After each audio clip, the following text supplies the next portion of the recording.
ಈಗ ಭಾಳ ಇಲ್ಲಿ ಈ ಭಾಗದಲ್ಲಿ ಪೆನ್ಷನ್ಗಳು, ವಿಡೋ ಪೆನ್ಷನ್ನು,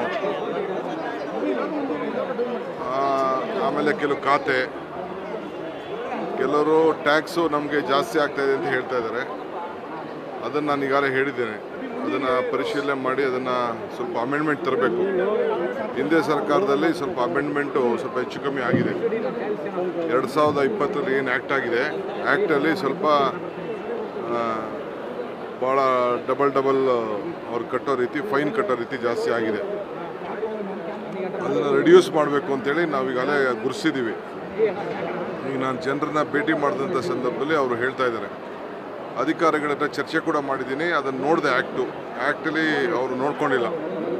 ಯಾರೋ ಬರೆದಿದ್ದಾರೆ, ಸುಮ್ಮನೆ ನಮ್ಮವರೆಲ್ಲ ಒಪ್ಕೊಬಿಟ್ಟಿದ್ದಾರೆ. ಜನರಿಗೆ ಸ್ವಲ್ಪ ಒಂದು ಕಾಲಾವಕಾಶನೂ ಕೊಡಬೇಕು, ಅವ್ರಿಗೆ ಒಂದು ಪರಿಹಾರ ಕೂಡ ಕೊಡಬೇಕು.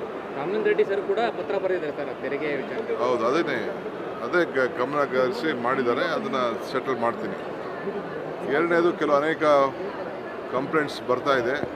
ಭಾಳ ಜನ ಬಡವ್ರಿಗೆ, ಮನೆ ದುಡ್ಡು ಕಟ್ಟೋರಿಗೆ ಎಲ್ಲ ದುಡ್ಡು ಮನೆ ಸಿಕ್ಕಿಲ್ಲ. ಅವರು ಕೆಲವೆಲ್ಲ ಪರ್ಸನಲ್ ಪ್ರಾಬ್ಲಮ್ಸ್ ಎಲ್ಲ ಹೇಳ್ತಾ ಇದ್ದಾರೆ. ಸೊ ಎಲ್ಲ ಅಟೆಂಡ್ ಮಾಡ್ತಾಯಿದ್ದೀನಿ. 5,000 ಮೇಲೆ ಆಗಿದೆ. ಆಗಲೇ 4,700 ಚಿಲ್ಲರೆ ಇತ್ತು. 5,500, 5,000 ಆಗಿದೆ. ಎಷ್ಟೊತ್ತಾಗಲಿ, 10 ಆಗಲಿ, 11 ಆಗಲಿ, ಎಲ್ಲರನ್ನೂ ಭೇಟಿ ಮಾಡಿಬಿಟ್ಟೆ ಹೋಗ್ತೀನಿ. 110 ಹಳ್ಳಿಗಳ ಅಭಿವೃದ್ಧಿ ಮಾಡಬೇಕು ಅಂತೇಳಿ ಶಾಸಕರು ಹೇಳಿದ್ದಾರೆ, ಸಂಸದರು ಹೇಳಿದ್ದಾರೆ. ಅದು ಖಂಡಿತ 110 ಅಭಿವೃದ್ಧಿಗೆ ಸಂಪರ್ಕ ಮತ್ತು ಫಸ್ಟ್ ಕುಡಿಯೋ ನೀರು, ಇವೆರಡಕ್ಕೆ ನಾನು ಆದ್ಯತೆಯನ್ನು ಕೊಡ್ತೀನಿ. ಸರ್ಕಾರಿ ಕಚೇರಿಗಳಲ್ಲಿ ಯಾವುದಾದ್ರು ಕೆಲಸ ಮಾಡಿಸ್ಕೊಳ್ಬೇಕಾದ್ರೆ ಬರಬೇಕಾಗಿರೋ ದುಡ್ಡು ತಗೊಳ್ಬೇಕಾದ್ರೂ ಅದನ್ನೇ ಹೇಳಿದ್ರು. ಯಾವುದೋ ಒಂದು ಹೆಣ್ಮಗಳು ಹೇಳಿದ್ರು, ಪೆನ್ಷನ್ಗೆ 4,000 ಕೇಳಿದ್ರು ಅಂತ ಹೇಳಿದ್ರು. ನಾವು ಎಂಕ್ವೈರಿ ಮಾಡಿಸ್ತಾ ಇದ್ದೀನಿ ಆ ಹೆಣ್ಮಗಳದು.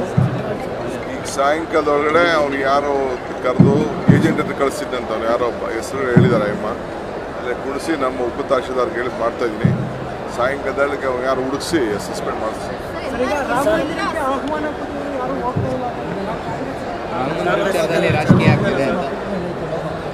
ಈಗ ನೋಡಪ್ಪ, ರಾಜಕಾರಣದಲ್ಲಿ ಧರ್ಮ ಇರಬೇಕು, ಧರ್ಮದಲ್ಲಿ ರಾಜಕಾರಣ ಇರಬಾರ್ದು. ಇದು ನಾನು ಹಿಂದೆನೂ ಹೇಳಿದ್ದೀನಿ, ಇವತ್ತು ಹೇಳ್ತಾ ಇದ್ದೀನಿ. ಇಷ್ಟೇ. ಮುಖ್ಯಮಂತ್ರಿಗಳು